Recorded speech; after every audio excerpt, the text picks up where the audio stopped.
Gazette du Togo, une vision sur l'actualité togolaise et sur le monde. Mesdames, Messieurs, bonjour. C'est aujourd'hui dimanche, le tout dernier de l'année. C'est aussi la dernière édition du D12 de cette année 2020. C'était avec grand enthousiasme que les Togolais, l'ensemble de la communauté humaine, étaient entrés dans cette année 2020. Était trop beau et quand le chiffre est accompagné des vœux les meilleurs, le tout paraissait si idyllique et singulier. Vin entre le chiffre et la boisson, il peut y avoir parfois des confusions. Le vin, quand il est en bouteille, il peut parfois donner des illusions. Justement, la communauté des hommes a cru en ses rêves, mais la réalité a été effroyable. Les certitudes sont tombées les unes après les autres. Les puissants ont connu les limites de leur puissance. De simples gestes sont entrés dans le quotidien comme pour rappeler qu'en réalité, l'être humain est si minuscule dans cet univers jonché d'inconnus parfois insolubles. 2020, c'est l'année de la Covid-19 au Togo. La Covid a donc mis à l'épreuve les nerfs des dirigeants, mais aussi des populations. Depuis quelques jours, la gestion du virus a de nouveau forcé les autorités à décréter à nouveau un couvre-feu du jamais vu dans l'histoire récente du Togo. Les traditionnelles célébrations religieuses, les parades populaires pour accueillir la nouvelle année, les cris de joie dans les bars et discothèques vont continuer d'observer le silence. Comme la minute de silence pour rendre hommage à un être cher. Les Togolais pensent sans doute en cette fin d'année à ces dizaines de compatriotes qui sont partis. Parmi eux, et pour la première fois, plusieurs personnalités connues, notamment du monde politique. Un ancien président de l'Assemblée nationale, comme Fambarina Tchaba, des anciens ministres, mais aussi surtout deux anciens premiers ministres, Edem Kodjo et Yaouvia Goïbor. Ces derniers sont partis en laissant le combat pour plus de démocratie au Togo et une alternance au sommet de l'État. Au sommet de cet État, Fonia Singbe s'est succédé à lui-même. 2020, une année électorale, un peu comme il y a 5 ans, un peu comme il y a 10 ans, un peu comme toujours, diront certains. Les résultats ont été contestés. Un des candidats conclura qu'il n'y a pas eu d'élection au Togo. Fonia Singbe, devenu le jeune doyen des chefs d'État de la sous-région, inscrit la lutte contre la corruption dans ses combats. 2020, une année de révélation autour de l'importation du pétrole au Togo. Baptisé Pétrole-Gate, le scandale continue d'écrire son histoire. Dans plusieurs journaux ou sur les réseaux sociaux, ce que le journaliste Ferdinand Ité a jeté dans le public s'est répandu et continue de connaître des répliques. Si le pétrole togolais était un volcan, il reste en éruption. On parle de plus en plus du résultat d'un audit des autorités. Ce dossier ira-t-il au-delà de l'audit? Le Togo de 2020, c'est aussi la triste série des éperviers sur la scène continentale. Nous parlons de football. La citadelle de Kégué n'est plus imprenable. Les envahisseurs étrangers ont fini d'empêcher les footballeurs togolais à se rendre à la prochaine CAN. Le détenteur des clés de Kégué a probablement perdu ses trousseaux. Les copies sont emportées. Claude Leroy finira-t-il par être lui-même emporté par ces mauvais résultats? C'est Philbert Atisso, président de Togo Autrement et de la dynamique Podjo, président de Togo Autrement et membre de la dynamique Podjo, qui a au pied levé accepté animer cette dernière émission de l'année avec nous. L'émission est mise en onde par Romaric Freitas. Au cours de cette émission également, nous aurons la possibilité, avec les auditeurs, d'avoir le bilan de cette année qui est en train de s'achever, leurs commentaires et également des questions. Nous allons donc saluer notre invité. Philbert, bonjour. Bonjour, chers confrères. Comment vous allez? Impeccable. Je suis très en forme. Justement, j'ai pris quelques minutes de retard sur l'émission. Cela est indépendant de ma volonté puisque il y a des contournements sur la route à tel point que je suis perdu. J'étais bourré et Dieu merci, j'ai fini par retrouver la voie, je suis arrivé. Et comme vous l'avez dit à l'entame de cette émission, dans votre belle introduction, comme d'habitude, je voudrais saluer les auditeurs et les auditrices parce que vous avez rappelé que c'est le dernier dimanche de l'année 2020. Vous savez que nous avons l'habitude de dire à la dynamique Podjo que c'est 2020. D'autres disent 2020, c'est pareil. Non, mais en réalité, on parlera sans doute de votre dynamique, mais le but de l'exercice d'aujourd'hui, c'est aussi de revenir sur certains grands événements qui ont parcouru cette année. En réalité, je vous ai appelé hier tard dans la nuit parce que vous êtes venu comme un sapeur-pompier, comme on le dit, pour sauver une situation parce que l'invité que nous attendions finalement s'est désisté aux derniers instants. Je voudrais vous remercier parce que ce n'est pas facile d'appeler un responsable politique tard dans la nuit pour une émission le lendemain. Merci donc pour cette disponibilité dont vous faites preuve chaque fois que nous vous sollicitons.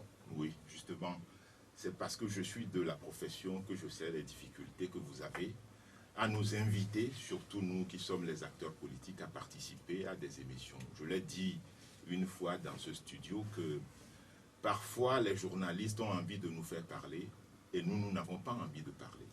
Ou en tout cas, nous acceptons de venir à l'émission et au dernier moment, nous avons d'autres engagements, d'autres contraintes.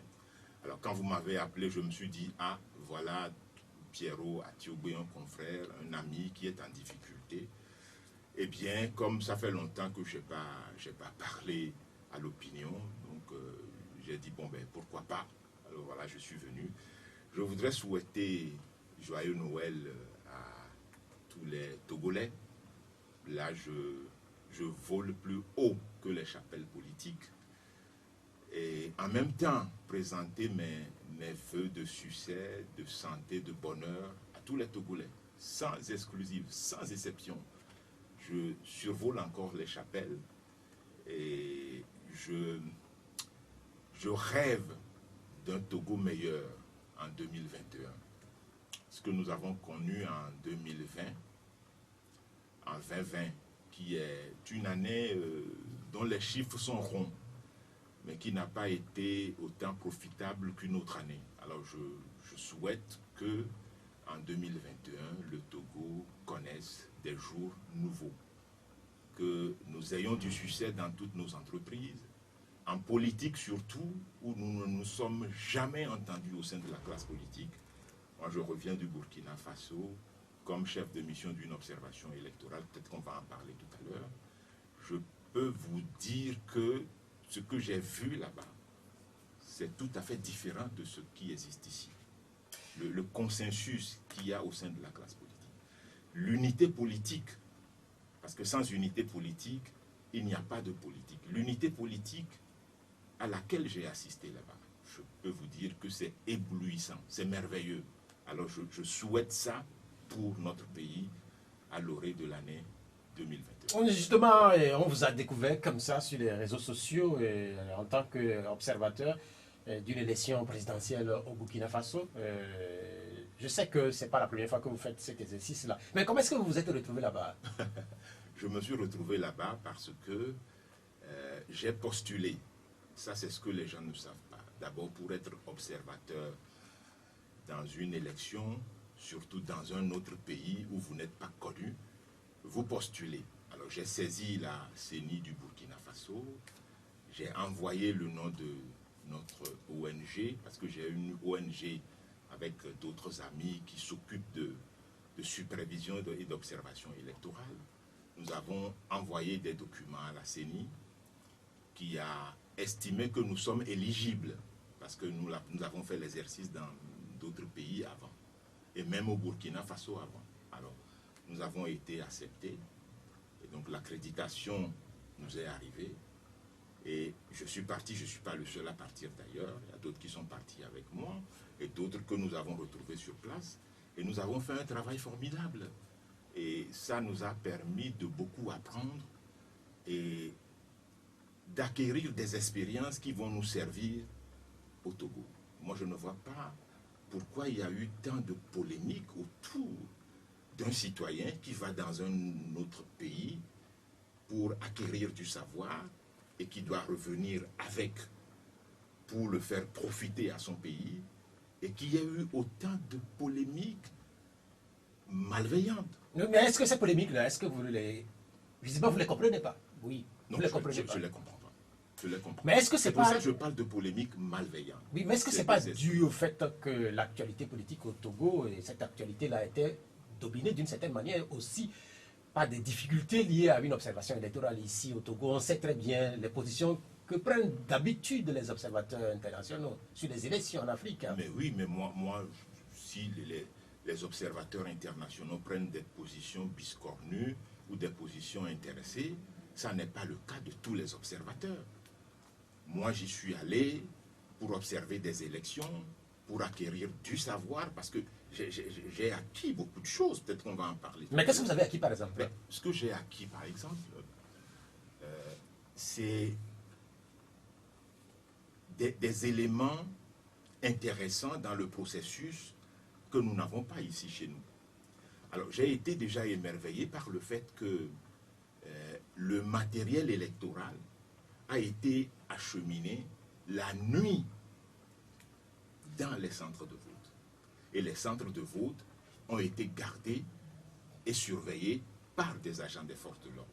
Moi, je peux vous dire que quand il y a des élections au Togo et que je me promène dans certains centres de vote ici, le matériel vient le même jour, le matériel vient le matin. Pourquoi ne pas acheminer le matériel la veille et faire garder le matériel par des agents qui sécurisent les centres de vote? Ça, par exemple, c'est quelque chose que j'ai découvert. Je trouve que c'est très intéressant. Est-ce que vous voulez dire que sur l'ensemble du territoire togolais, le matériel n'est déployé que le matin du vote? En fait, c'est ce que vous avez constaté dans certains centres. Dans certains centres. Oui. Alors que là-bas, le matériel était acheminé la veille. Mais ici aussi, c'est clair que la CENI déploie le matériel quelques jours avant le jour du vote. Moi, j'ai fait des centres de vote où on m'a dit le matériel n'est pas encore arrivé, etc. La deuxième chose, c'est qu'avant l'organisation même de l'élection présidentielle et législative, parce que c'est des élections couplées, il faut le rappeler, il y a un dialogue qui a eu lieu entre l'opposition et la majorité. Au cours de ce dialogue, les partis de l'opposition ont émis des revendications. Ces revendications ont été prises en compte et en sus de ce qu'il y avait déjà un code électoral, c'est-à-dire une loi électorale et des mesures administratives en lien avec les élections, le pouvoir a adhéré à des revendications de l'opposition, notamment par exemple le fait que dans la compilation des résultats, il y a deux mécanismes. Il y a un mécanisme dual, un mécanisme électronique où on met les résultats dans une machine, dans des machines qui sortent les résultats, et un mécanisme manuel. On comptabilise manuellement. Alors, ce qui a fait la revendication de l'opposition au lendemain de la proclamation des résultats, c'est le fait que l'opposition a dit que le matériel manuel, le mécanisme manuel n'a pas été fonctionnel. Le pouvoir n'a fait que le matériel, n'a activé que le mécanisme électronique, ce qui est source d'erreur, puisqu'il faut mettre les données dans les machines. Alors, donc, il y a eu ces deux mécanismes, c'est-à-dire que c'est ensemble qu'en même temps, les machines disent quelque chose et le manuel aussi dit quelque chose. La deuxième chose, c'est qu'il y a ce qu'on a appelé les zones rouges, les endroits où les djihadistes sont susceptibles de perturber les élections. Donc il y a eu un consensus entre la majorité et l'opposition pour qu'il n'y ait pas des élections dans ces endroits-là. Mais maintenant, si élection doit y avoir dans ces endroits, il faut que le chef de l'État avertisse les autorités du milieu, le préfet, le maire, qui saisissent la Cour constitutionnelle, etc. Donc il y a tout un mécanisme qui est consensuel. Maintenant, le plus subliminal que j'ai vu et qui m'a paru extraordinaire, c'est que le soir de la proclamation des résultats provisoires par la CENI, l'opposition a bien sûr contesté les résultats, mais la quasi-totalité des leaders sont allés au siège du MPP. Le MPP, c'est le parti du président sortant, Roch-Marc Christian Kaboré. Tous les chefs, ou en tout cas les candidats, à l'exception de Edi Komboigo, sont allés au siège pour féliciter le président, malgré qu'ils aient contesté les résultats. Ils sont allés à Blasé Ouedraogo, Taïrou Bari, l'ancien chef de file de l'opposition, puisqu'il ne l'est plus, Zéphirin Diabré. Mais comment comprenez-vous cet exercice-là? Parce que vous contestez les résultats, puis par la suite, vous allez saluer celui que vous contestez. Ah oui, mais parce que, justement, moi, dès qu'ils ont contesté les résultats, j'ai appelé Ablassé Ouedraogo, qui est un partenaire d'ailleurs, puisque, ironie du sort, son parti s'appelle aussi le Faso Autrement. Donc, nous sommes en lien, on se connaît, tout ça. Et j'ai dit, je veux rencontrer un certain nombre d'acteurs. Alors, il m'a branché Achille Tapsoba. Gilles Tapsoba, qui est l'adjoint de Eddie Kombo-Yugo. Alors, j'ai discuté avec un certain nombre de gens et ils m'ont dit, nous contestons les résultats, mais nous n'allons pas appeler les populations dans la rue. Cela veut dire qu'ils sont différents des Togolais. Mais ils sont différents du tout au tout. Donc, par exemple, on peut conclure que les opposants burkinabés sont différents des opposants togolais. Oui, je pense. Parce que ici, par exemple, chaque fois qu'on conteste les résultats, on conteste jusqu'au bout. On conteste jusqu'au bout. Mais comment comprenez-vous justement cette situation? Alors, deux pays qui sont frontaliers. Si les opposants sont différents, les pouvoirs aussi le sont. Les pouvoirs aussi sont différents. Parce que là, nous avons un pouvoir animé par un homme déjà consensuel, dont l'idée n'est pas la conservation systématique du pouvoir. L'idée n'était pas là. Beaucoup estiment qu'il a gagné clairement les élections avec 7,87%. Et donc, comme c'est des anciens amis, ils ont fait le pouvoir, ils ont fait l'opposition, il y a eu des alternances, ils se comprennent, et que l'idée du pouvoir n'est pas de se conserver envers et contre tout. Et donc, il y a possibilité de se parler, de se faire confiance. Et c'est des gens sérieux. Mais ici, vous avez un pouvoir qui veut se conserver. Même quand il est battu aux élections, il trouve les subterfuges pour conserver le pouvoir. Et d'où la différence. Nous sommes différents parce que le contexte est différent. Bien, merci. Nous allons parler de 2020 qui a été une année, pour beaucoup, une année difficile parce qu'il y a eu la Covid. Mais au Togo, 2020, c'est également une année électorale. Et cette année, l'élection a eu lieu le 22 février.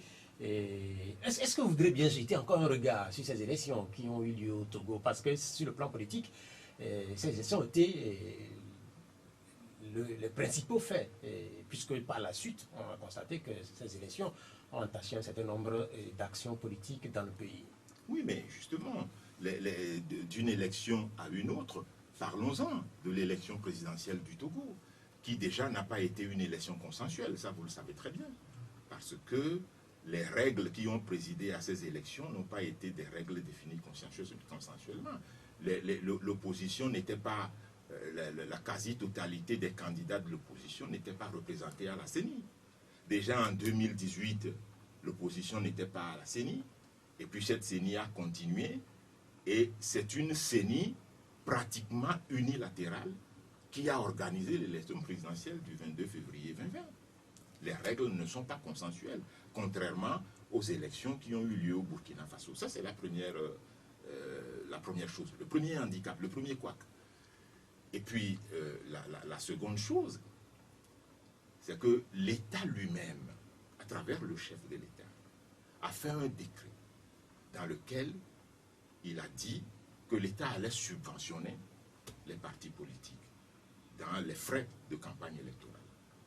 Et quand vous voyez le nombre de candidats qu'il y avait eu au Togo et la subvention qui a été accordée, 500 millions, 300 dans un premier temps et 200 à l'arrivée, les frais de campagne ne nous ont jamais été, enfin, ne nous ont pas été versés pour les campagnes.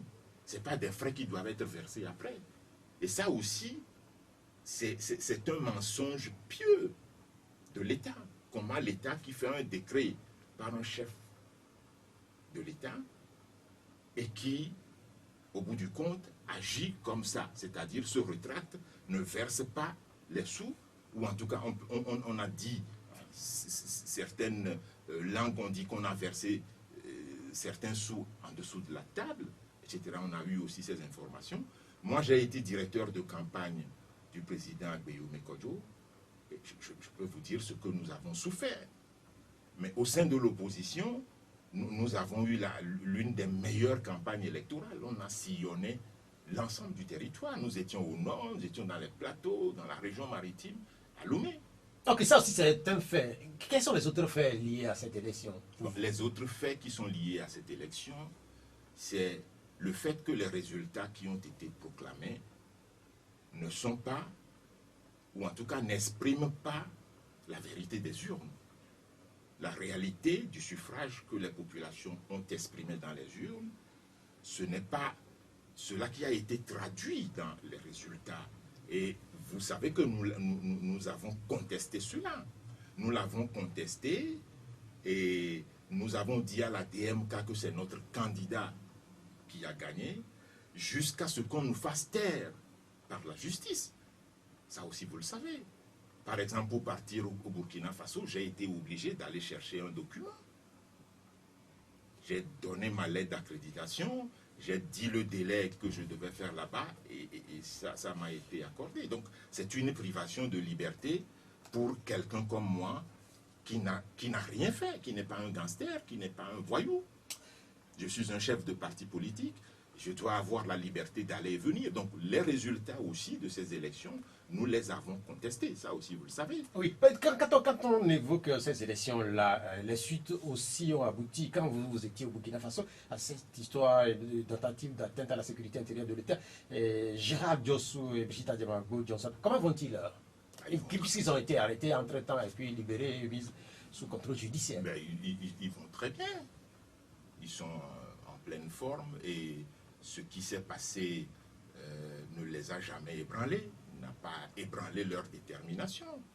Et je dois dire même que Brigitte Adjamago a fêté son anniversaire il y a quelques jours. Je saisis cette occasion pour lui souhaiter solennellement joyeux anniversaire, parce que c'est une grande dame, la seule d'ailleurs que nous avons en politique. Non, mais vous ne pouvez pas dire ça. Il y a qui d'autre? Non, mais en fait, si vous dites ça, vous exagérez là. Dans le monde militant. Dans le monde militant, par exemple. Monde militant. Oui, mais vous avez. Vous avez la Mégamie, par exemple. Ah, bon. Vous avez Brigitte à Mégamie aussi, qui sont des femmes. Vous avez du côté du pouvoir un certain nombre de femmes. Vous me le rappelez. Vous me le rappelez. Oui. Autant pour moi. Ouais. Donc, il y en a d'autres. Mais bon, moi, j'appartiens à la même organisation que Brigitte Adjamago Johnson. Et donc, je suis fort aise de parler. Est-ce que vous êtes tenté d'évoquer cette histoire? Est-ce que cette histoire, il vous est permis de l'évoquer publiquement aujourd'hui? Pourquoi pas? Si vous avez la possibilité, dites-nous en réalité, c'était quoi? Cette affaire, c'est du bidon. C'est du bidon parce que moi, j'étais au Burkina Faso et quand j'ai appris la nouvelle, surtout l'arrestation de Gérard Diossou, qui m'a rappelé un peu Jacques Messrine en France. Le truand Jacques Messrine qui a été intercepté dans la rue par la police française, qui a été criblé de balles et arrosé. On a reproché à la police de ne pas l'avoir arrêté dans l'orthodoxie. Alors, M. Gérard Diossou, un monsieur très affable qui vit dans la diaspora et qui est venu travailler pour son pays, aider la dynamique, pourquoi ne pas lui envoyer une convocation à la maison? On connaît chez lui. Pourquoi ne pas envoyer chez lui des agents des forces de l'ordre avec un mandat d'amener? On l'intercepte dans la rue, on le brutalise, on l'arrête, on l'amène au SPIC, alors que le monsieur, il n'a aucune posture violente, il n'a aucun instrument de violence. Alors moi, je dénonce donc cette arrestation violente. Deuxième chose, Madame Brigitte Adjamago Johnson, il semble qu'on ne l'a pas arrêtée aussi régulièrement, parce qu'il faut lui envoyer ce que dit le droit pénal, il faut lui envoyer une convocation, parce qu'elle ne va pas fuir quand même, il faut lui envoyer une convocation, il faut envoyer des agents avec un mandat d'amener. Ça n'a pas été le cas. Elle a rendu visite, elle a voulu rendre visite à Gérard Diossou dans les locaux du SCRIC, et puis après on dit, ah ben voilà, on a besoin de vous. Elle arrive, et puis tac, on lui met la main dessus, on lui met le grappin dessus, et puis on l'amène chez elle, sans mandat de perquisition, parce que le mandat ne leur a pas été montré, n'a pas été montré à la famille, on a perquisitionné et tout ça. Bon, moi je trouve que tout ça s'est passé dans des conditions qui sont illégales. Et donc cette arrestation, nous la dénonçons, parce que au lendemain de cette arrestation, qu'est-ce que le procureur de la République a dit? Ben, il a dit que c'est une vaste entreprise de déstabilisation de l'État. Donc on a pensé que les arrestations allaient continuer, il n'en a rien été. Mais vous-même, vous avez eu peur. Moi, Fulbert Atis. Non, mais en fait, puisque... Quand Oui, mais en fait, j'étais pas là. C'était l'impression qu'on a eue, puisque vous n'étiez pas rentré tout de suite. Je n'étais pas là. Et puis vous savez que je suis un peu habitué, c'est pas la première fois que j'aurais été arrêté pour mes opinions politiques. Donc il n'y a pas de peur qui tienne, en tout cas pas de mon côté. Alors voilà comment les choses se sont passées, puis on les a arrêtés, on les a gardés, soit disant que on a trouvé chez eux, au cours des perquisitions, des documents compromettants, des pièces subversives. Où sont les documents compromettants? Où sont les pièces subversives? Où sont les éléments? Où sont les instruments avec lesquels ces personnes-là avaient l'intention de déstabiliser l'État togolais? Parce que le droit dit que l'infraction, c'est d'abord une intention, un début d'exécution, et puis ensuite l'acte. L'intention n'est pas constitutive d'infraction, le début d'exécution, oui. Mais où est le début d'exécution dans cette infraction? Qu'est-ce qu'ils ont commencé? Quels sont les éléments qu'ils ont accumulés quelque part qui pouvaient leur permettre de déstabiliser? Moi, je crois que... On a compris, vous ne vous reconnaissez donc pas dans cette histoire, c'est l'un des faits aussi de cette année 2020. Et puis 2020, quand on évoque 2020, quand on évoque la DMK, et pour beaucoup, c'est l'année de l'alternance ou jamais. En réalité, beaucoup de questions circulent depuis quelques temps sur les réseaux sociaux notamment. Il y a certains qui font même des décomptes. Et ça, ça fait rire, mais pour certains, c'est très sérieux. Parce que beaucoup pensent que le 31 décembre, au plus tard, la DMK doit réaliser l'alternance au Togo. Mais pourquoi les gens disent ça? Les gens font des décomptes. J'ai vu ça. Pourquoi? Parce que nous aurions dit que l'alternance devait se produire en cette année 2020. Vous savez, la DMK, nous l'avons toujours dit, est, entre autres, portée par une vision prophétique. On l'a dit, notre parrain, notre père est un homme de Dieu, d'une envergure subliminale, Monseigneur Boudjou. Alors, vous savez, quand vous retournez à la Bible, je ne suis pas pasteur, mais c'est un livre pas ordinaire que j'ai pris le temps d'étudier, comme j'ai étudié aussi le Coran. Vous savez, quand les gens ont approché Jésus-Christ et quand il leur disait le royaume des cieux, c'est pour bientôt. L'avènement d'un grand chamboulement, c'est pour bientôt. Les gens lui posent la question, c'est quand, c'est quand, c'est quand, c'est quand? Et finalement, vous savez ce qu'il a dit? Il dit, en vérité, la génération actuelle ne passera pas avant que ces choses n'arrivent. La génération actuelle, donc il parlait quand même de la génération qui était là. Bon, les gens pensaient que, bon, ben voilà, les gens qui vivaient ne pouvaient pas tous s'éteindre avant que ça n'arrive. De quelle génération parlait-il? Puisque ça n'est pas arrivé depuis 2000 ans. Non, mais en fait, là, par exemple, vous faites référence à la Bible. J'ai parlé de vision prophétique. Voilà. Donc, pourquoi on veut nous enfermer dans une temporalité en disant, si 2020 passe, la DMK trépasse. C'est ça, en fait. Donc, votre compréhension n'est pas la compréhension des autres. Ma compréhension n'est pas la compréhension des autres. Les gens devront souffrir de nous subir. Si tant est qu'ils nous subissent, ils ne veulent pas que nous existons, ils devront nous subir encore pendant longtemps. Nous serions là à travailler encore ensemble avec les Togolais pour l'alternance. Ne nous enfermez pas dans une temporalité de 2020. Dieu n'est pas dans une temporalité. Nous pouvons dire des choses, mais laissez le temps de Dieu s'accomplir tout seul. Bien, merci. Ce qui est certain, c'est que cette année 2020 a été marquée par, entre autres, la montée de la DMK et aussi de l'ancien Premier ministre, Agweme Kodjo. Comment va-t-il? Bon, il va très bien. Il est en pleine forme. Nous échangeons.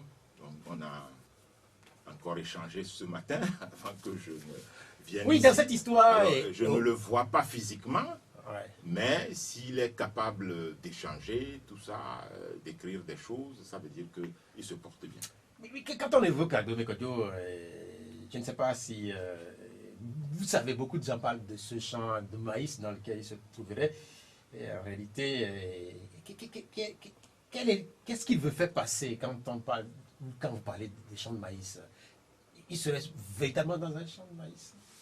Je crois qu'il faut lui poser la question. Je crois que vous êtes des amis aussi, même si ça fait longtemps que vous ne vous êtes pas vus, puisqu'il n'est pas là physiquement. La métaphore du champ de maïs, je ne la comprends pas. De même que je ne lui ai jamais posé la question, parce que ça ne m'intéresse pas. J'ai voulu simplement comprendre qu'il dit que je ne suis pas dans un hôtel 5 étoiles? de luxe Georges V, genre Georges V, à Paris ou Warwick, pour ceux qui connaissent ça. Bon, voilà, il dit ça, qu'il n'est pas dans un environnement où il est en train de jouir. Il est en difficulté, parce qu'obligé de quitter sa famille et tout ça. Bon, voilà ce qu'il veut exprimer. Bien, merci. Peut-être que je vais lui poser la question pour comprendre la métaphore du champ de maïs. Bien, merci. Quand on évoque toujours 2020, on sait que par la suite, Fagna Singbe a été déclaré vainqueur de l'élection et il y a un nouveau gouvernement qui est là en place. Mais moi, je voudrais quand même qu'on s'intéresse quelque peu à la communication de ce nouveau gouvernement et on a constaté qu'il y a des nouveautés. Vous êtes journaliste, vous avez exercé comme journaliste. Quel est le regard que vous portez sur ce changement qui a été opéré autour de la communication gouvernementale? Le changement qui a été opéré autour d'abord de la configuration, je pense, hein, du gouvernement, parce que c'est le cas de le dire aussi, on l'avait dit autrefois ici, beaucoup de femmes. Bon, est-ce que cette configuration a changé quelque chose dans la gestion du pouvoir? Parce que moi, ce qui m'intéresse, le regard que je porte, je ne suis pas à côté d'eux, je veux porter un regard sur la gestion du pays. Je ne vois pas où se trouve la différence en matière de gestion quotidienne du pouvoir. Ça n'a pas changé, à mon avis. Sauf à prendre des mesures hasardeuses par rapport à la Covid-19. Nous parlerons de la Covid, nous parlerons de la gestion de la Covid. Mais moi, je voudrais quand même avoir votre sentiment. Sur la communication. Sur la communication. Parce qu'aujourd'hui, par exemple, les conseils des ministres, les résultats des conseils des ministres ne sont plus donnés à 20 heures. Je fais allusion au communiqué. C'est nouveau. Ça ne s'est jamais fait dans notre pays qu'à la suite de la tenue d'un conseil des ministres sur les réseaux sociaux, on découvre les communiqués. C'est nouveau. Ça, je dis qu'on a la volonté de communiquer beaucoup plus. Hein. J'avoue que je suis journaliste, comme vous le dites, mais je suis rarement les chaînes nationales. Non, pourquoi ça? J'ai pas envie de m'énerver. J'ai pas envie de... Ça aussi, ça relève de la liberté de l'individu de capter, de voir ce qu'il veut. Je suivais dernièrement je lisais les mémoires de Barack Obama, le dernier ouvrage qu'il a sorti. Il a dit que sa famille et lui ont décidé de ne pas regarder sur les réseaux sociaux. Ils sont libres, ils ne regardent pas. Parce que c'est des mauvaises langues, c'est de la médisance, c'est de la critique, de la méchanceté gratuite. Ils ne regardent pas. Mais c'est un choix, c'est clair que c'est un choix. Moi, je ne regarde pas. Mais en tant que leader politique, si vous ne regardez pas les chaînes nationales, et notamment la télévision par exemple, est-ce que ce n'est pas une erreur? Pourquoi c'est une erreur? Comment est-ce que vous allez... Si j'ai le sentiment qu'on sert du mensonge... Mais comment est-ce que vous allez pouvoir juger en réalité? Si j'ai le sentiment qu'on sert du mensonge, et que ce qu'on dit risque de me mettre dans des situations que je ne souhaiterais pas, je ne regarde pas. Mais je sais que les informations, je peux les avoir à travers d'autres canaux. Je vous le dis franchement, peut-être que je surprends, mais je ne regarde pas. Ok, on a noté. Togo Presse, je ne lis pas. C'est noté pour vous. Maintenant, sur ces changements que le gouvernement a apportés, et le chef de l'État, par exemple, qui envoie des tweets, et les ministres qui communiquent sur les actions au quotidien, c'est nouveau aussi. Qu'est-ce que ça change chez moi, dans ma maison? Parce que ce que moi j'ai envie d'avoir, c'est que mes enfants puissent aller se soigner dans les hôpitaux quand ils sont malades. C'est qu'ils puissent aller dans les écoles. Nous avons payé la scolarité de nos enfants dans des universités privées. Alors moi j'ai besoin que dans mon assiette, je retrouve d'autres choses que ce que j'ai quotidiennement. Alors si les gens font des tweets au niveau du pouvoir et que les gens font de la communication, etc., ça peut être une bonne chose. Mais j'ai jamais réfléchi à la question pour savoir que c'est une nouveauté et que ça pouvait changer quelque chose ou ça a changé quelque chose dans la vie du Togolais. Moi, ce que je veux savoir, c'est la conséquence de l'action gouvernementale. Et je ne vois pas de conséquences positives, franchement. Peut-être que vous êtes encore dans la profession en train de suivre et de voir un certain nombre de choses au quotidien. Mais moi, en tant qu'acteur politique, ce que je veux avoir, c'est les changements dans la gestion du pays et c'est les résultats de l'action politique, de l'action gouvernementale dans la vie des populations. Et par rapport à ces choses-là, je ne vois pas les changements. Mais j'ai compris, sinon, il n'y a pas très longtemps, il y a un certain nombre d'acteurs politiques qui accusaient notamment le chef de l'État de parler rarement aux Togolais et pour ce qui concerne les ministres, de faire blackout sur les différentes activités. Donc, pour un certain nombre de Togolais, y compris moi par exemple, qui continue d'exercer, que c'est nouveau. Est-ce que le chef de l'État parle? Ou bien c'est à travers les communiqués dont vous faites allusion, les tweets? Est-ce que sur la Covid par exemple, la gestion, est-ce qui nous ont dit le bien fondé des décisions? Mais vous ne suivez pas les chaînes nationales. Donc, quand vous ne suivez pas les chaînes nationales, le bien fondé ou les bien fondés de décisions qui sont prises, notamment par les autorités, sont constamment dites, notamment sur les chaînes nationales. Oui, mais... Quand on évoque même les chaînes nationales, oui. Je ne sais pas si vous les limitez aux médias officiels. Parce que parmi les chaînes nationales, il y a les nôtres aussi. Bah oui, je suis.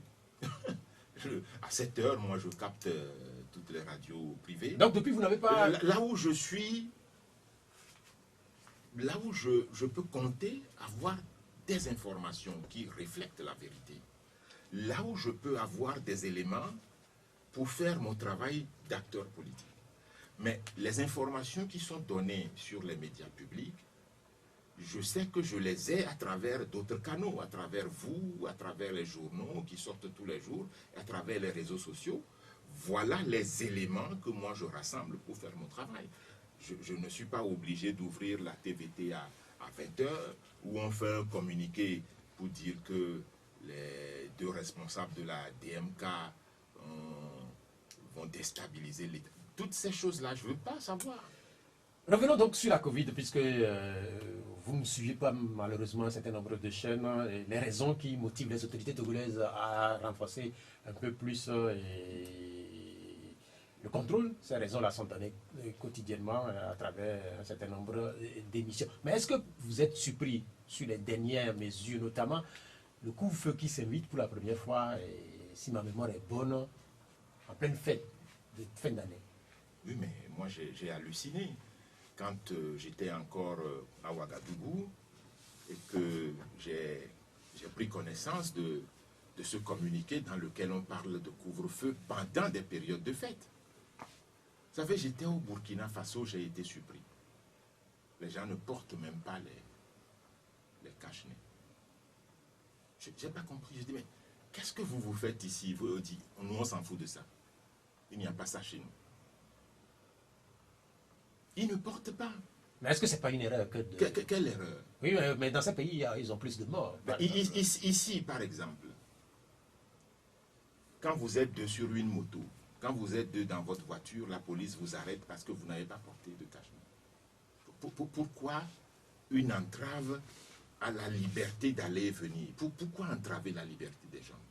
Moi, je suis d'accord qu'il y a une pandémie et que l'État doit préserver la vie de ses citoyens, mais quand même, il faut respecter la liberté des gens. Moi, j'ai parlé avec mon frère qui est aux États-Unis, il m'a dit, quand vous êtes dans la rue, vous n'avez pas besoin de porter des masques, vous faites ce que vous voulez. Mais quand vous voulez aller chez quelqu'un, quand vous voulez aller dans une boutique ou dans un supermarché, à ce moment-là, vous êtes obligé de le porter. Mais vous ne le portez pas systématiquement quand vous êtes sur une moto ou dans la rue. Mais est-ce que vous savez que le chef de Donc, l'État... pourquoi ici? Mais est-ce que... Oui, Philbert Atisso, le chef de l'État, par exemple, il est le garant de la sécurité de l'État, vous savez. Oui. Oui, mais à ce titre, est-ce que il n'a pas la possibilité, dans un pays qu'il dirige, de faire prendre des mesures comme celles que vous critiquez là? Non, il n'a pas le droit. Parce que même s'il est le garant de la sécurité de la République, comme vous le dites, de la continuité de l'État et tout, les lois lui imposent de respecter ses citoyens et de faire en sorte que les citoyens puissent jouir des libertés proclamées par nos textes. Vous savez, c'est le maréchal Foch qui disait que chaque fois qu'on veut prendre une décision, quand on est une autorité, il faut se demander de quoi s'agit-il? De quoi s'agit-il? Voilà des autorités qui n'ont pas réussi en 54 ans à construire des hôpitaux. Voilà des autorités qui n'ont pas donné du travail. Voilà des autorités qui, par leur gouvernance, ont imposé la pauvreté aux populations. Et du coup, il y a eu une pandémie, on dit, ah, on s'occupe de vous, vous nous êtes chers en tant que population, et on veut vous protéger. On instaure des mesures tous azimuts. Des mesures qui entravent les libertés préliminaires, les libertés élémentaires. Vous savez, le droit dit que la liberté est la règle, l'interdiction, l'exception. Ce que vous dites, c'est vrai, mais le Togo n'est pas le seul pays à interdire un certain nombre... Où est-ce qu'on a interdit? Allez... Au Ghana, est-ce qu'on a fait un couvre-feu? Au Burkina Faso, est-ce qu'il y a un couvre-feu? Au Bénin. Alors que ces pays-là sont plus soucieux, ces États sont plus soucieux de leur population. Mais ailleurs dans le monde, pourquoi ici? Ailleurs dans le monde, il y a couvre-feu. Ailleurs dans le monde, il y a couvre-feu. Quand vous évoquez la pauvreté, selon les derniers chiffres, par exemple, donnés par les autorités togolaises, cette pauvreté-là, elle a nettement régressé au Togo. Quand vous évoquez, par exemple, les hôpitaux, vous savez qu'il y a un hôpital qui est en construction. Où ça? Saint-Pédégrin, par exemple. On devait le livrer oui, quand? sans doute que les travaux ont pris du Le retard. cinéma d'un ministre qui a dit qu'on devait le livrer et tout ça, où en est-on? Oui, c'est clair que l'intention, quand même, elle est là. Bon, d'accord. L'intention, elle est là. L'intention, elle est là, mais l'intention est en retard. Ça fait 54 ans quand même. L'intention est en retard. Alors moi, ce que je veux dire, c'est que quand je vois dans les pays de la sous-région, on essaye de trouver l'adéquation entre la gestion de la pandémie, du coronavirus, avec le fonctionnement de l'économie. On est d'accord?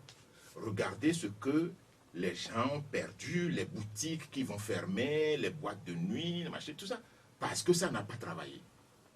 Ça n'a pas travaillé entre deux fêtes. Regardez, les gens vont fermer, l'économie va être complètement par terre.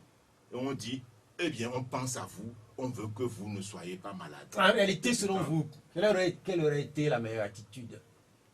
La meilleure attitude, c'est de faire en sorte que l'on impose, par exemple, dans les périodes de fête, la surveillance des agents, le port des masques, etc., la possibilité pour les gens d'ouvrir les boîtes de nuit, avec des restrictions, par exemple, sur le nombre, etc., et tout.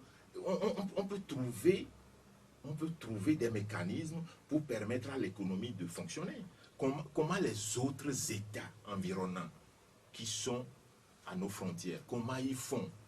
Le Burkina n'a pas instauré un couvre-feu. Est-ce que les gens ne vont pas être malades là-bas? Mais le Burkina, c'est le Burkina. Est-ce que, par exemple, comme je l'ai dit, est-ce que le Togo n'est pas libre de fonctionner et comme il le fait maintenant? Ils fonctionnent encore dans la dictature. Est-ce que les gens se plaignent? Oui, beaucoup de gens se Mais plaignent. qu'est-ce que les gens disent? Les gens se plaignent. Qu'est-ce que les gens disent? Les gens se... Parce que ce que moi je Non, vous mais dis, qu'est-ce que les gens disent? les gens disent qu'ils font ce qu'ils veulent. Ils font ce qu'ils veulent, alors que quand vous allez dans d'autres pays qui sont, du point de vue infrastructurel, plus beaux que notre pays, où les gens ont quand même un certain pouvoir d'achat, quand vous allez juste au Burkina Faso, il y a quand même un pouvoir d'achat qui dépasse le nôtre, mais il n'y a pas toutes ces restrictions-là, parce qu'il y a la Covid-19. Alors pourquoi on fait ça ici? Ils font ce qu'ils veulent. Moi, je vais vous dire quelque chose qui va vous surprendre. Je choque. Moi, quand je vois autour de moi, dans mon quartier, je ne connais personne qui soit mort de Covid-19. Je ne dis pas que ça n'existe pas. C'est une nuance fondamentale.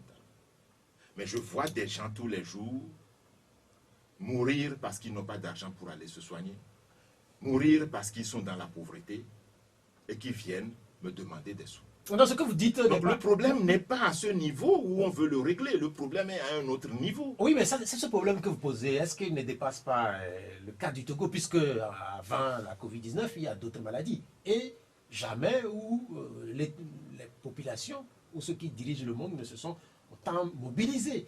Par exemple, pour la Covid, quand on fait les rapports en Afrique, elle tue moins que, par exemple, le paludisme. Voilà. Mais comment est-ce qu'on peut comprendre cela? Que subitement, tout le monde, il y a cette frénésie, tout le monde se précipite, on parle de la Covid partout, notamment dans les grands médias. Vous savez comment on comprend ça? On comprend ça parce que c'est l'Occident qui dirige le monde. Bien sûr. C'est l'Occident qui dirige le monde, et dès que l'Occident est dans une posture, tout le monde veut se mettre dans cette posture. C'est ça en réalité. Nous n'avons pas d'État autonome, avec une réflexion, avec des capacités autonomes, avec des mesures qui nous sont propres, que nous décidons. Eh bien parce que la France, eh bien parce que l'Occident. Moi je suis allé même dans certains pays en Afrique, les bureaux de poste sont peints comme en France. Les institutions sont calquées sur la France, tout est de la France, etc. C'est parce que justement, le grand foyer de la Covid-19, c'est l'Occident. Et l'Occident prend un certain nombre de mesures, préconise des choses. Eh bien, les États suivent. Il y a l'OMS qui peut-être donne des financements. Les États ont besoin de financement. Ils veulent avoir des subventions. Alors, tout ça, est-ce que nous en avons besoin? Mais dans ce que vous décrivez, quand même, il y a des exceptions, parce qu'on sait que dans les pays à côté, il y a, par exemple, des concerts qui ont été organisés sur les dernières heures. Il y a beaucoup de foule dans les églises les dernières heures. Donc, systématiquement... À quel niveau? Mais quand vous allez, par exemple, en Côte d'Ivoire ou au Bénin, Oui. Donc, systématiquement, tous les pays africains ne calquent pas le mode de gestion de la Covid sur ce qui se passe dans le monde occidental. Nous avons passé 55 minutes presque d'émission, parce que aussi vous avez eu un petit retard à arriver ici. C'est pourquoi nous allons demander aux auditeurs maintenant d'intervenir dans l'émission. Cette émission qui est la dernière de l'année, ils ont la possibilité éventuellement d'intervenir, de dire quelques mots sur les invités que nous avons l'habitude d'avoir ici, même sur l'émission et sur tout ce qui a eu lieu au cours de cette année 2020 qui est en train de s'achever. Je rappelle que notre invité, c'est Fulbert Atisso, il est le président du parti politique Togo Autrement et membre de la Dynamique. Monseigneur Poduro me fait signe que le téléphone a commencé par sonner. Allô? Allô? Allô, bonjour. Allô, bonjour Pierrot. Oui, comment vous allez? Je porte bien, c'est M. Kolani de Piavois. Kolani, monsieur Kolani, comment vous avez fêté Noël? Oh, ça s'est pas bien passé. Vous voyez, depuis les élections, nous nous sommes filtrés. Parce qu'on ne peut pas avoir une population où on est indiqué qui vont choisir le chef d'État dans les urnes. Et le taux de participation que nous avons eu, après qu'on sorte de l'armée, la sécurité pour encercler un candidat et puis tuer les colonels dans le camp, ou rien du tout. Et on ne se comprend pas. Sur la tête de nous ailleurs, à ce 21e siècle, le ciel de la lumière. Et ce n'est pas aussi intéressant. Surtout nous qui avons eu la chance de mettre à l'école, vous comprenez que la population ne se retrouve pas. Donc, quel fait on peut avoir avec cette mauvaise gestion de la maladie là qui est arrivée? Votre invité est en train de le dire. Hein, ce n'est pas bien. J'ai souvent dit sur votre chaîne ici, le chef de l'État a dit d'inviter ses collègues de l'opposition pour qu'ils s'assiedent. Du moins, pour donner la chance à toute cette population pour faire cette maladie. Mais depuis là, il est là, on ne comprend rien. Monsieur Pierrot, on ne pourra plus dire merci à votre radio, tout ce que vous faites, et puis vos collègues, hein, et puis merci, et puis beaucoup de courage à tous les Togolais. De toute la façon, la ténèbre est là. Et puis on a, sur le plan spirituel, la ténèbre est là. C'est incontournable. Le chef de l'État n'a qu'à se mettre en tête. Les peuples Togolais, nous, dans notre tête, nous avons la ténèbre à ce 20. Ouais, le 22 février, il y a eu la ténèbre. Et ce qu'il est en train de faire, c'est la force. Mais ça n'ira pas loin. Bien, merci. On a noté, cher ami Kolani, quels sont vos souhaits pour l'année qui arrive là? Mais Kolani, on l'a perdu. Ah, mais en fait, malheureusement, Kolani, après Kolani, on va insérer un deuxième auditeur. Allô? Allô? Bonjour. Bonjour, monsieur Pierrot. Oui, vous êtes en direct. Quel est votre nom? C'est Alagnon. Alagnon, depuis Baguida. Ok, allez-y. Oui, d'abord, je voudrais remercier votre radio de par la trempe des invités que vous recevez. C'est une émission qui est beaucoup plus suivie. Et quand une émission est suivie, c'est parce que l'émission reçoit de bons éclaireurs. Viennent prendre des émissions ou bien venir raconter ce qu'ils ne maîtrisent pas. Voilà, vous avez encore reçu un invité de Trump aujourd'hui, je voudrais dire Fulbert Sassou Atisso, un grand combattant de la liberté, que je suis fier de retrouver cet après-midi sur vos antennes. Je voudrais lui dire aussi bonne arrivée. Et pour ma part, pour le bout de cette année, pour la radio, c'est qu'il faut aussi faire l'effort. Je sais que vous le faites pour nous inviter les gens de l'autre côté aussi. Souvent, vous avez eu à dire ici que quand vous les invitez au dernier moment, ils ne viennent pas, vous ne pouvez pas les forcer non plus. Mais je crois qu'ils nous écoutent, ils m'écoutent aussi. Ils n'ont qu'à faire des efforts. Nous voulons plus les entendre sur des sujets. Parce qu'ils disent qu'ils ont gagné les élections, c'est eux qui dirigent. Nous avons beaucoup de choses à leur demander.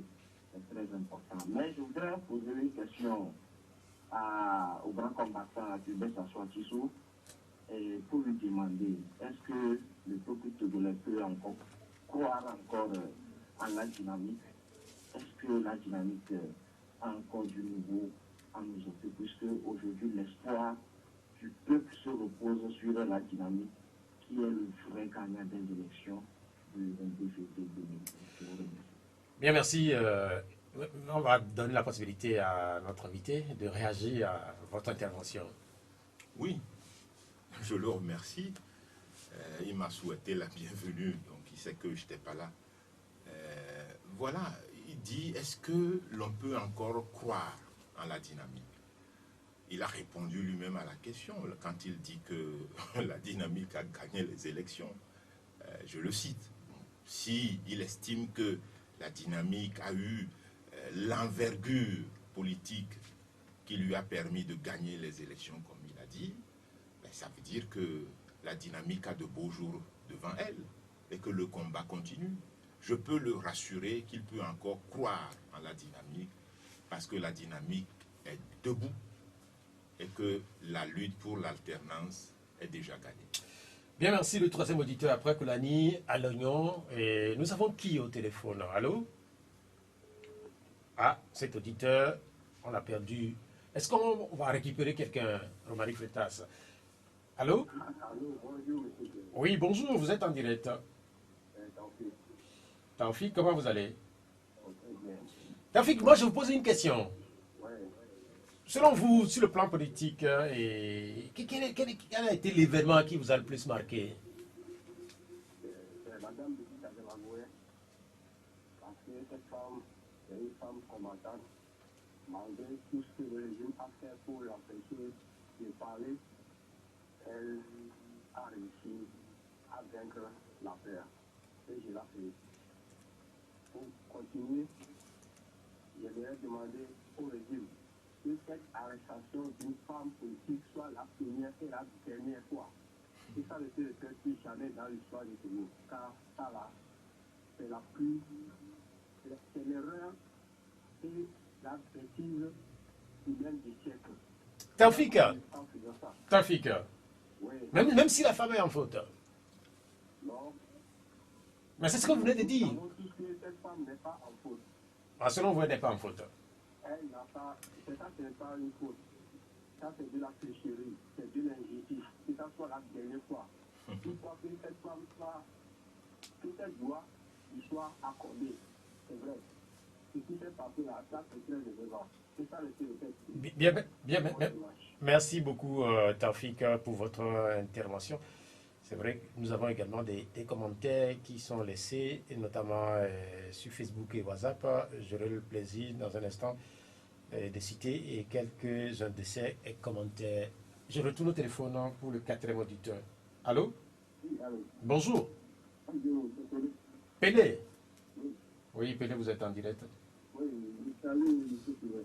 Merci, Pélé. Oui, moi aussi. Merci beaucoup. Bon, je pense que vous venez d'une élection Burkina Faso. Bon, qu'est-ce que vous allez répondre à ceux qui disent que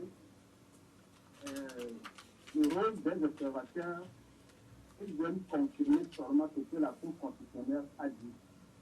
Comment vous allez leur répondre comme ça? Parce que les décisions des observateurs, après ça, qui sont en train de faire rien. Alors, ce n'est pas du gaspillage que de chercher des observateurs nationaux pour sécuriser les villes. Ça, c'est la première préoccupation. Deuxième préoccupation, aujourd'hui, nous sommes en train de voir sur le terrain que le FPT est en train de préparer des opposants pour aller à une autre élection. Alors, quelle est la position aujourd'hui de la DRK avec la nouvelle dynamique de Mme Brigitte Demando? Quelle est la position de la DRK pour les futures élections? Merci. Bien, merci. Oui. D'abord, il dit, les observateurs, c'est inutile. Parce qu'ils ne viennent que confirmer les avis de la Cour constitutionnelle. Je crois que non. Même s'il est vrai que les observateurs dans les processus électoraux en Afrique, c'est souvent pour cautionner et soutenir les dictatures qui organisent les élections, les présidents sortants d'une façon générale.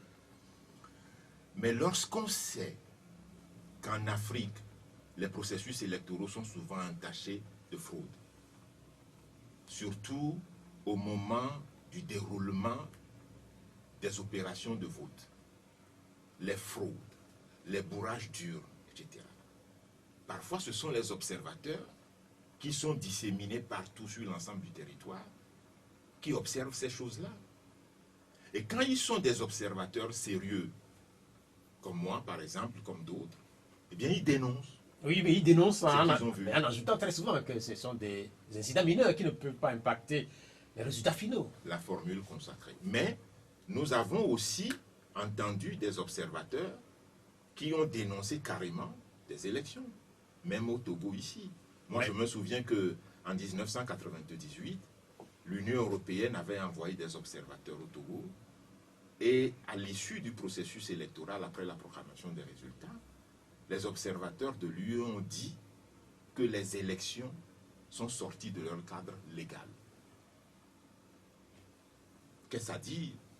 Ça veut dire que normalement, si l'État veut prendre en compte cette observation, ou en tout cas cette expression d'une mission d'observation aussi importante que l'Union européenne, l'État devait comprendre que les résultats proclamés ne tiennent pas la route et qu'il fallait annuler cette élection.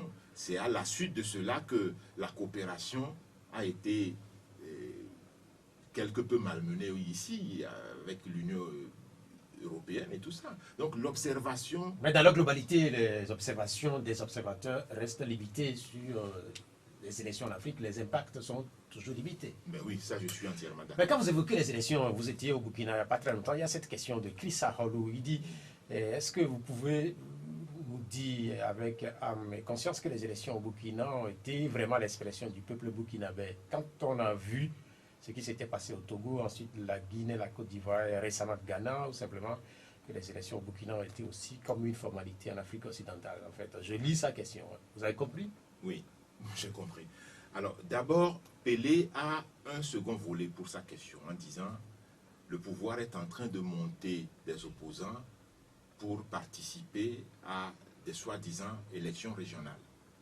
Il doit savoir que quand le ministre de l'administration territoriale nous a appelé un certain nombre de partis à une réunion, la DMK n'a pas accepté de participer à cette réunion. Pas parce qu'elle veut boycotter l'État, mais parce qu'à cette époque-là, eh bien, 2 cadres de la DMK étaient en prison. Donc, on n'a pas accepté. Maintenant, est-ce que la DMK a déjà réfléchi sur la question des élections régionales? Non. Il n'y a pas encore eu de décision officielle de la DMK quant à la participation ou non à cette élection régionale. Ça n'est pas pour nous un sujet de débat à l'heure actuelle. Bien, merci. La question de Aholou Christ. Oui, la question de Aholou Christ. Alors, moi, j'ai été au Burkina Faso. Et d'abord, ce qui est différent entre le Burkina Faso et les autres pays qu'il a évoqués, à savoir la Guinée et la Côte d'Ivoire, c'est qu'au Burkina Faso, le président sortant est dans la toute légalité. Il participe aux élections la 2e fois telle que prévue par la Constitution. Donc il n'a pas forcé pour faire un 3e mandat en modifiant la Constitution comme les autres l'ont fait. Il est dans la légalité. Ça, c'est une première observation. La deuxième observation, c'est que moi, j'ai été observateur des élections et j'estime que ces élections ont été plus ou moins crédibles. Et maintenant, ce n'est pas mon avis qui compte. Les opposants sont allés féliciter le président sortant. C'est vrai que ça a été un des faits majeurs dans les processus électoraux que l'Afrique de l'Ouest a connu, puisque partout, les opposants ont dénoncé jusqu'au bout. Et la surprise, ça vient du Ghana. Parce que oui. Le Ghana, oui, pour cette élection. C'est une surprise. Ça a, à mon avis, bouleversé le monde. Au Ghana, où on pense que la démocratie est sur les rails, 2 présidents au coude à coude, et puis à un moment donné, on dit le président sortant a gagné. Et le perdant a dénoncé des fraudes et a dit qu'il n'acceptait pas les résultats. C'est inédit au Ghana. Moi, je pense que, bon, on va dire, ce président... Est-ce qu'on peut parler de crépuscule des processus électoraux démocratiques en Afrique de l'Ouest? Est-ce que la démocratie est en danger? La démocratie est en danger parce que son expression la plus sublime, qui est l'élection, est compromise. Parce que l'expression la plus haute, la plus importante de la démocratie, puisque la démocratie se mesure à l'aune de la désignation des dirigeants par les populations.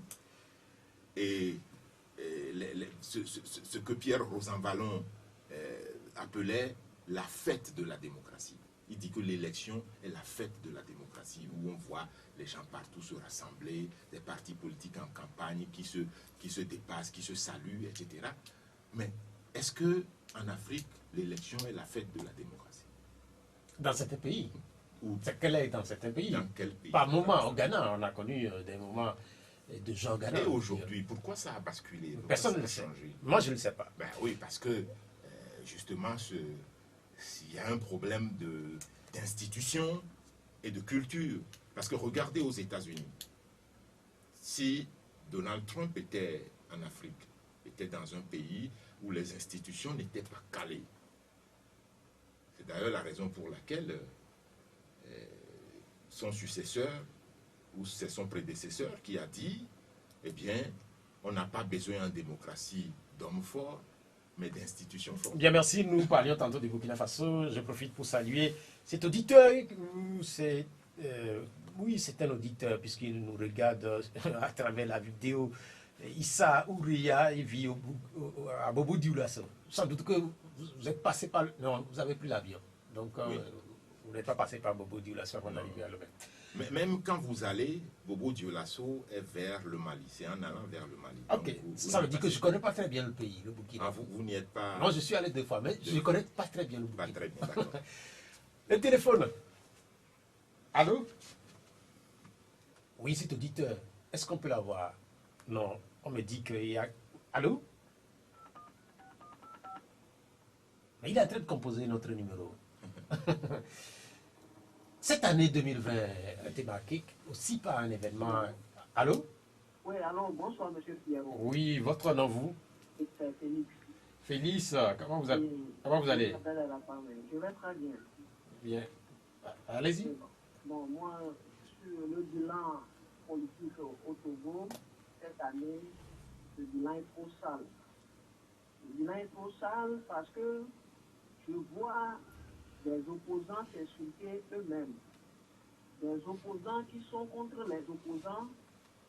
Et c'est la première fois que j'ai vu une déclaration, bien j'ai écouté une déclaration d'un opposant à l'encontre de son opposant et de son collègue en disant qu'ils ont battu l'opposition, une partie de l'opposition.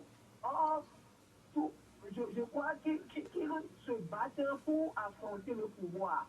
Mais un opposant a déclaré qu'il a battu l'opposition, c'est la première fois.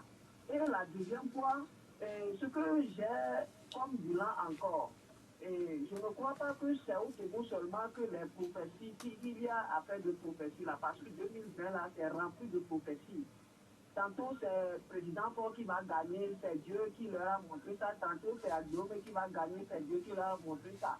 Donc Dieu a été divisé en 2020 en 2 parties, une partie de l'opposition et une partie au pouvoir. Donc on ne croit plus en ce Dieu-là qui est divisé. Vous voyez? Bon, je félicite M. Atisso et je lui dis bonne arrivée au Togo. Parce que je l'ai vu sur les réseaux sociaux comme étant observateur au Burkina. Donc, il parlait de l'élection du Burkina en disant que M. Kaboré, Marc-Christian Kaboré, était en train d'aller à son 10e mandat. Pareil pour le président ghanéen aussi, lui aussi il était en train d'aller pour le 2e mandat. Donc je profite de cette occasion pour dire que la première fois j'ai dit quelque chose à M. Atisso, il m'a collé une étiquette, soi-disant qu'il connaît la fleur de mon tricot. C'est juste pour se distraire un peu. Mais de grâce, je leur demande en 2021 d'être unis. Nous sommes fils. Félix, Oui. on a noté, vous avez été long dans votre développement. Merci quand même de nous avoir contactés. Nous allons retourner au téléphone dans un instant. Le temps de dire que cette année 2020 a aussi été marquée par un fait majeur, notamment sur le plan des scandales financiers. Un journaliste s'est distingué nettement, c'est Ferdinand Haïté du journal Alternative, avec les révélations liées à l'importation du pétrole au Togo.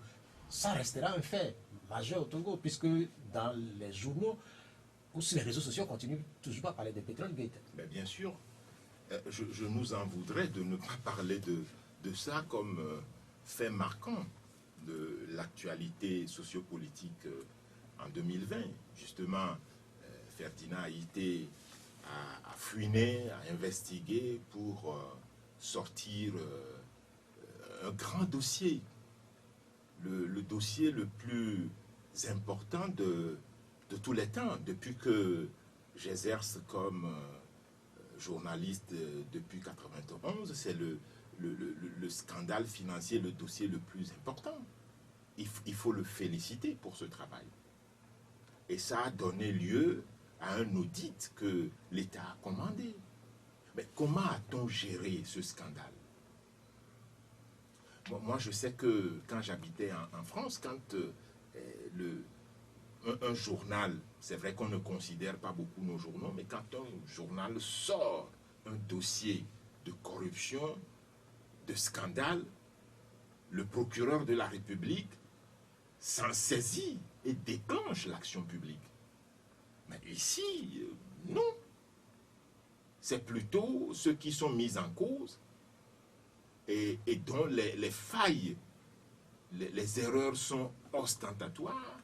Le père et le fils qui sont dans la même structure, qui gèrent une structure depuis des années, qu'on dénonce, l'État ne fait rien, on laisse... Non, mais en fait, si vous dites l'État ne fait rien, là, Qu'est-ce qu'il a fait? vous avez dit tantôt que l'État a commandité un audit. Oui, mais justement parce que le journaliste a sorti ce dossier-là. Ouais, Mais qu'est-ce qu'on a fait de l'audit? Est-ce qu'on l'a utilisé? Même au jugement, qu'est-ce qu'il en a été du jugement? Et finalement, on a... Mais est-ce que ce dossier est définitivement clôturé? Vous ne le savez pas. Peut-être De quel côté? peut-être que l'État reviendra sur ce dossier avec les résultats des audits. Moi, je ne crois pas.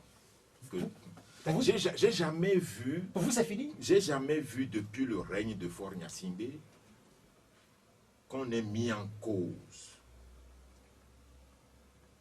une personne travaillant dans l'administration, occupant une autre fonction, un ministre, etc., d'avoir trempé dans une affaire de corruption. Est-ce que vous pouvez citer un seul cas?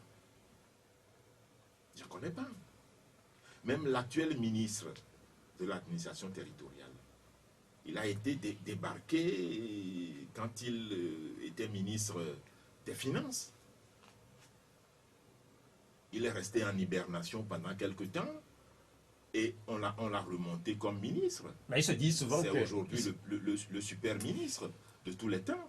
Il se dit qu'on ne communique pas assez autour des sanctions qui sont données, notamment à ceux qui sont trempés dans des dossiers sales. Mais il y a cette question, la personne dit que c'est une question bête. Elle est posée par Romain Akpabla. C'est une question, oui, est-ce que la démocratie existe? En réalité, c'est une question qui n'est pas bête aussi. Parce que quand la question est posée de cette façon, est-ce que la démocratie existe? La démocratie est un idéal. Justement, c'est pour ça que vous avez dit que la question n'est pas bête, ouais. En réalité, comme il le dit lui-même. Il n'est pas bête du tout, celui qui a posé la question. La démocratie est un idéal, est une conquête. Et cette conquête de liberté, de perfection de l'homme, de perfection du système politique, de la gestion de l'État, elle est permanente, elle est une quête. Mais, comme je le disais tantôt avec Pierre Rosanvallon, il y a des piliers qui servent de jauge à tout système politique. Si on veut savoir si un système est démocratique, il y a des jauges. Élection des dirigeants au suffrage universel, des élections qui ne soient pas contestées, ça n'est pas le cas du Togo. Des institutions qui servent de piliers au système, la Cour constitutionnelle, la haute autorité de l'audiovisuel, de la communication, le Conseil supérieur de la magistrature, etc., qui soient des institutions indépendantes, neutres, qui ne soient pas dans l'embrigadement du pouvoir politique. La séparation des pouvoirs. Voilà au moins les piliers qui portent le système démocratique. Et maintenant, quand on a ces piliers-là qui sont en place, on perfectionne, on les polit au fur et à mesure et on perfectionne la démocratie. On est dans la quête permanente de cet idéal. Mais là, les piliers chez nous ne sont même pas encore là. Non, mais en fait, la question, je crois qu'elle ne s'adresse pas forcément à notre pays, parce que cette année, quand même, et quand on regarde ce qui s'est passé aux États-Unis et qui continue de se passer, on peut être amené à se poser cette question. Est-ce que la démocratie existe réellement? Parce que voilà un grand pays, un grand président de la Trump qui a donné des signes qui peuvent jeter du froid sur tout ce qu'on peut croire comme vertu liée à la démocratie. Mais oui, moi je pense que les hommes sont les mêmes partout ailleurs. Donc ce n'est pas forcément une question... Non, ce n'est pas les hommes, nous sommes les mêmes. Le président François Hollande qui le soir sort avec son scooter, qui va chez Julie Gaillet, et qui laisse Valérie Trierweiler à la maison, etc. Bon, la même chose, nous sommes les mêmes. Mais j'espère que vous ne savez pas... La différence, c'est la culture et le système. Et le système qui nous encadre. Ici, notre faiblesse, c'est que le système n'est pas là. La culture non plus. Mais pourquoi vous dites que le système n'est pas là? Le système démocratique. Mais voilà. Oui, mais en fait, nous avons un système démocratique qui se construit. Vous ne pouvez pas dire que le système il n'est pas là, puisque c'est un système qui se construit depuis 1990. Mais les jauges dont j'ai parlé tout à l'heure, Les élections, il y en a au Togo. est-ce qu'elles sont démocratiques? Oui, mais ça, par exemple, c'est un Ou bien débat. ça va venir? Ça, c'est un débat. Ah bon? C'est un débat. Sinon, le Togo a organisé plusieurs élections présidentielles. Ford les a gagnées toutes. Les élections présidentielles, vous croyez les à élections ça? législatives. Non, c'est pas que je crois. 2005, il a gagné. 2010, il a gagné. 2015, il a gagné. 2020, il a gagné. Qui trompe qui? C'est Nous pas- sommes des cons, nous avons fait l'université, nous aussi. Nous ne sommes pas des cons. Moi, je constate que les élections sont organisées. Hein? C'est mon constat. C'est juste un constat que les élections sont organisées. Oui, Maintenant, mais si elles sont organisées, comment sont-elles? oui, ça, par exemple, ça, c'est un autre débat. Moi, je participe à ce D'accord, débat-là. ok. Nous allons avoir peut-être un dernier auditeur. Allô? C'est une femme. Hein? Madame, ici, vous êtes la dernière personne à appeler dans cette émission cette année. Ça, c'est une bonne chose. La femme. Oui, c'est à fait. Ouais. Et si, bonjour. Bonjour à tous. Oui, Ça fait longtemps. oui, bien sûr. Voilà. La situation politique au Togo, c'est la cata et un désordre. Surtout en ce 2020, pour la présidentielle qui s'était passée, où j'ai l'impression qu'on a enterré carré d'opposition et institutionnalisé le parti unique. C'est-à-dire on nous a ramené le parti unique en bonne et due forme. Est-ce que le Togo est heureux comme ça? C'est la question. Deuxième question.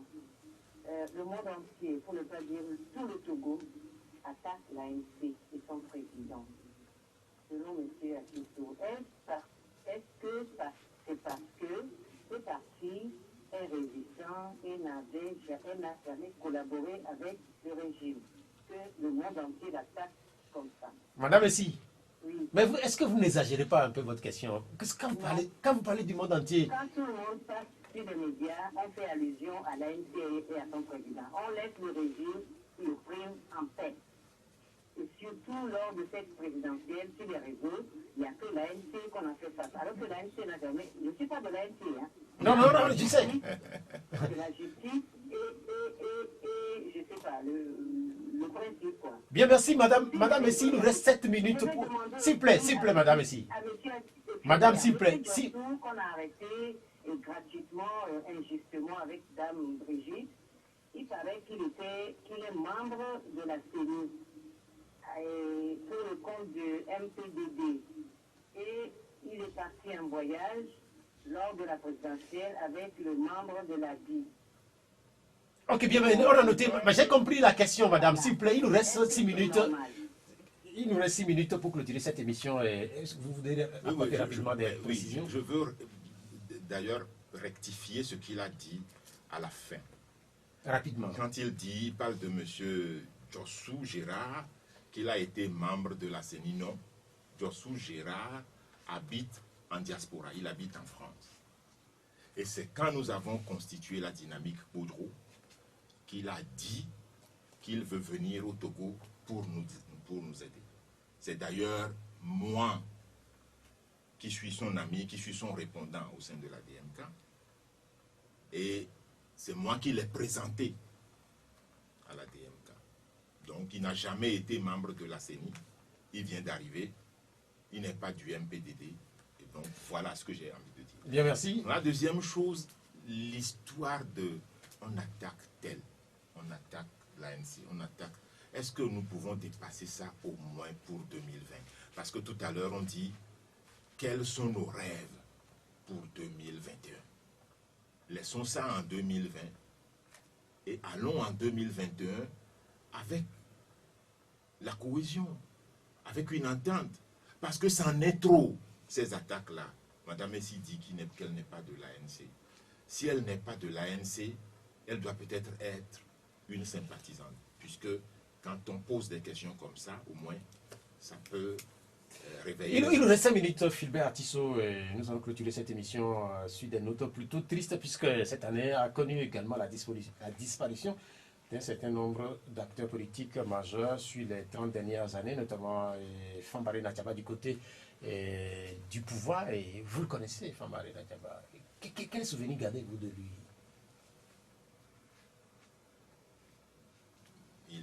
Il est mort. Je pense que ce n'est pas la peine de parler mal ou bien de parler de quelqu'un qui est décédé. Je ne le connais pas personnellement, mais je l'ai suivi sur les 20 dernières années. Je ne suis pas fier de lui. Monsieur Agbouibo Yaovi, il a été un Premier ministre, et en même temps, M. Demkodjo, lui aussi Premier ministre, eux aussi, ils ne sont plus avec nous. Et que voulez-vous dire à propos de ces deux personnages aussi? Ces deux personnages étaient des acteurs majeurs de l'opposition.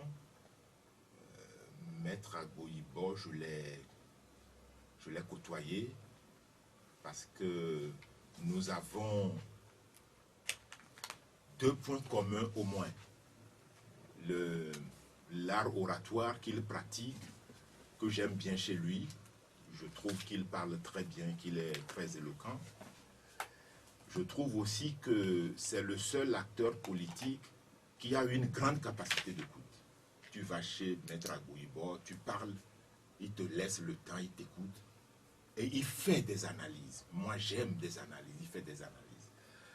Madame Kodjo, c'est une personnalité intellectuellement sublime. Je l'ai fréquenté quelque peu.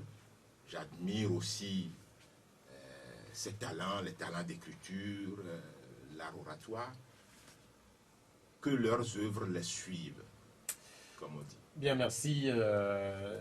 En Afrique, on a dit, toutes ces élections qui ont été organisées un peu partout, la crainte, et on l'a également dit, c'est le retour ou la difficulté pour la démocratie à aller de l'avant. Mais il y a cette comparaison qui a commencé par naître entre l'Afrique de l'Ouest et l'Afrique centrale. C'est vrai que jusqu'à une époque récente, l'Afrique de l'Ouest est considérée comme un modèle. Est-ce qu'il y a une crainte que les deux entités, finalement, se joignent? C'est-à-dire un espace qui va de Dakar jusqu'à Libreville, jusqu'à Brazzaville, avec des pays où la démocratie, finalement, en difficulté, les présidents peuvent être au pouvoir. L'Afrique Plusieurs centrale, mandats. j'ai été au Tchad pour faire des consultations. Je ne vois pas la différence dans le fonctionnement des institutions avec le Togo. Vous savez, j'ai mis un livre en chantier que je suis en train d'écrire, qui est une désillusion de la capacité des opposants politiques à transformer les pays. Parce que j'ai fréquenté beaucoup de pays dans lesquels il y a eu des alternances. Je n'ai pas vu les changements. Alors, l'Afrique de l'Ouest qu'on a présenté comme étant un espace plutôt tranquille, avec de la démocratie qui est en traction avant, je constate que des alternances se sont produites, mais les hommes sont pratiquement les mêmes, ça n'a pas changé. Donc quand on fait la comparaison entre l'Ouest et l'Afrique centrale, en termes de gestion du pouvoir, en termes de conception de la politique et de la démocratie, il n'y a pas de différence. Ces territoires n'ont pas changé. À l'exception du Rwanda qui a fait des efforts, tout simplement parce que le Rwanda a su s'affranchir de la domination de certains pays de l'Occident. Paul Kagame a eu de la poigne, il est resté lui-même, il a su construire quelque chose. Mais dans nos espaces, nous sommes toujours dans la posture de valet, soit de la France, de l'Empire britannique, etc. etc. Bien. Et donc ça ne fonctionne Bien, pas. merci. Mais merci d'être venu. Vous étiez au Burkina Faso, j'ai oublié de vous demander le nom de l'ONG pour laquelle vous étiez allé là-bas. Voilà, justement, ça aussi, ça a fait polémique. Alors, l'ONG, c'est Chez Soi au Togo. Et donc, ça intéresse tellement les gens. Je me souviens que un administrateur du Burkina Faso, dès qu'il me voit, en 2018, quand j'étais au Mali, dit Chez Soi au Togo. Quand je me l'ai dit, ah oui, oui, le nom est tellement joli. Donc, voilà. Donc, je ne suis ni de la CEDEAO, ni de l'Union africaine. Je suis d'une ONG que nous gérons nous-mêmes. On nous trouvera prochainement au Bénin et ailleurs. Merci d'être venu. Je vous souhaite une bonne fin d'année et une bonne et heureuse année 2021. Cette émission, c'est la dernière de cette année 2020. Merci à tous ceux qui ont su nous accompagner depuis le début de l'année. Merci au technicien Romaric Freitas. Je suis Pierrot Atiogo. Nous allons nous retrouver sans doute dans 2 semaines. Au revoir. La Gazette du Togo, une vision sur l'actualité togolaise et sur le monde. Rejoignez-nous sur le www.lagazettedutogo.com ou sur nos comptes Facebook, Twitter et YouTube. Pour tout contact, écrivez à contact@lagazettedutogo.com ou appelez le 92 80 88 53. La Gazette du Togo, c'est l'information en continu.